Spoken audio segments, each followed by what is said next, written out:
Hello and welcome to another episode of the 16-Bit Thief podcast. As per usual, I'm your host, Jake Melvin.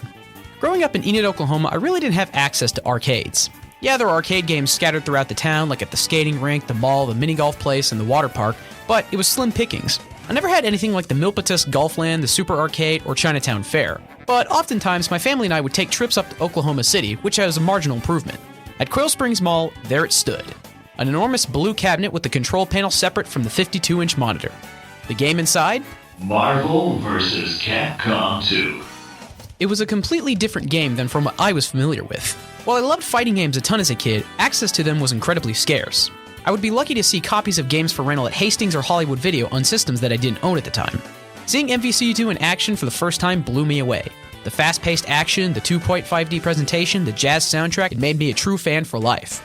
Marvel vs. Capcom 2 remains one of the most popular fighting games ever created, and for good reason. Capcom was on a roll in the late 90s, pumping out hit after hit. The success of Street Fighter II allowed them to be more experimental and try different approaches to their iconic franchises. But what always struck me as off was that there was such little information on the development history of Marvel vs. Capcom 2 anywhere. Despite being a game that's ingrained in the public eye, there's almost nothing available online about the staff who worked on it. After years of searching, I was finally able to contact a former Capcom staffer who wishes to remain anonymous and ask him some burning questions about Marvel 2. I gotta be completely honest, I can barely contain my excitement for this interview, so let's go ahead and get this thing started right now. The battle for survival begins. Engage.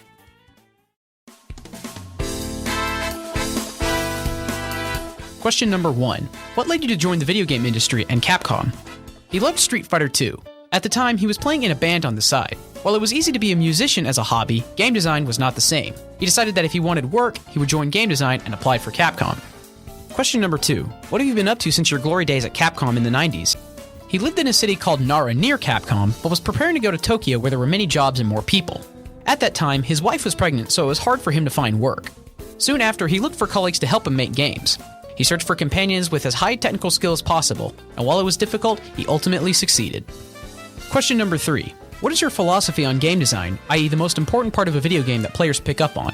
There's so many things that he can't write, but he says that one thing that most gamers realize is that games are entertainment, so it's important that you enjoy them right as you first play them. He credits the intro scene to Star Wars Episode 4 as an example of how to wow the audience and keep them interested. Question number 4. Marvel vs. Capcom 2 switched from CPS2 to Sega Naomi. What necessitated this change? Was there other hardware in consideration? The CPS2 has no memory or ROM as strong as the Naomi, so it can't hold that many characters. The PlayStation arcade hardware, Sony's ZN1, was still weak, and MVC2 required beefier hardware. Thusly, Capcom decided to switch over to Naomi. Question number 5. Marvel vs. Capcom 2 incorporated a jazz soundtrack courtesy of Tetsuya Shibata and abandoned the character themes from the previous titles. Why was jazz chosen as the primary music genre? Shibata is a friend and junior of his, but he's never really heard of the reason why. Next time he meets with Shibata, he'll ask why, but more than likely it's because it's based off Shibata's own personal preferences. Question number 6. How long was the development period for Marvel vs. Capcom 2? Were there any bumps the development team hit during production?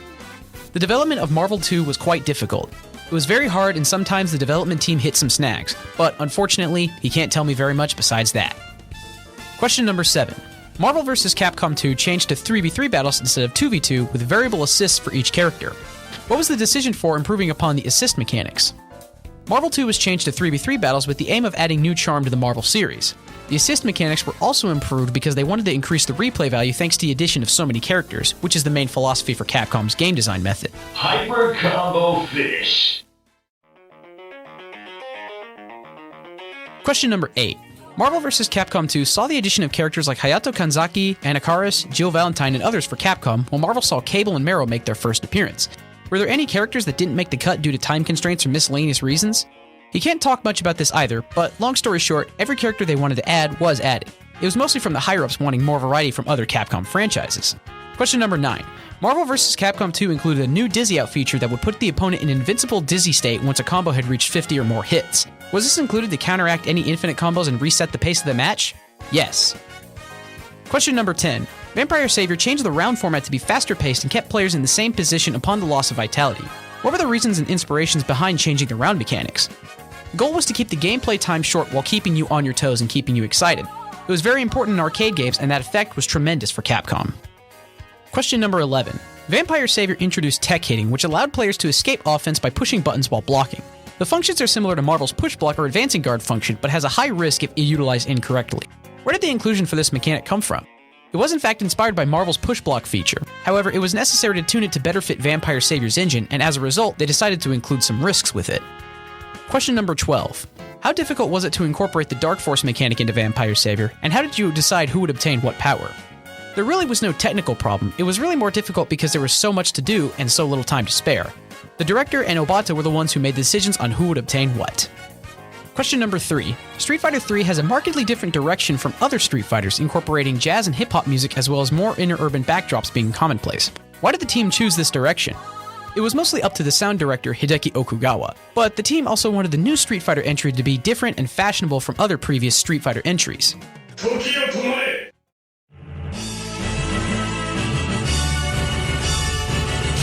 Question number 14. The parry mechanic remains one of Street Fighter III's most iconic additions. What was the inspiration behind it? The team wanted to create a new gimmick to the Street Fighter series. Street Fighter II's advantage was that you could continue pressure by attacking, and the opponent would have to learn how to reversal out of it. They wanted to make Street Fighter III different from 2 in that regard, and they gave it a fresh feeling that separated it from being just a carbon copy of Street Fighter II, so naturally, they added the parry. Question number 15. Street Fighter III's gameplay was markedly different from Street Fighter II's in terms of juggles and other mechanics. When Street Fighter III was being developed, what was the team's direction for general gameplay flow? He says that there's many things to write here, but he thinks that a good game is one with an environment where players can develop a variety of playstyles and strategies based on the flexibility of the game itself. They create the world, but it's the players who travel, pioneer, and develop. Question number 16. The Street Fighter III series got some heat initially for featuring a completely new roster that fans have since warmed up to over time. Were there ever plans to add any other characters from the Street Fighter II or Street Fighter Zero games? He says that there were no plans to add any other characters from Street Fighter II or Zero because those characters were marginally different and would have clashed with Street Fighter III's aesthetics. Question number 17. JoJo's Bizarre Adventure was an interesting choice to adapt to a fighting game concerning both its popularity in Japan and abroad. Was JoJo the first property choice to adapt? Due to confidentiality reasons, he can't really talk about it, but the only thing that he can say about it is that JoJo was a completely different game in the beginning. When he decided to join development halfway through, the team decided to scrap everything and start over. Question number 18. Although Golden Wind was in Shonen Jump at the time, Stardust Crusaders was chosen to be the arc for the game, although young Joseph from Battle Tendency does make a guest appearance. What made the team stick with Stardust Crusaders? The story of Golden Wind was too complicated to make a fighting game over. The reason the team stuck to Stardust Crusaders was to clarify the rebellious attitude of the game itself. Also, he wanted to include elements that helped tell the story for those unfamiliar with JoJo.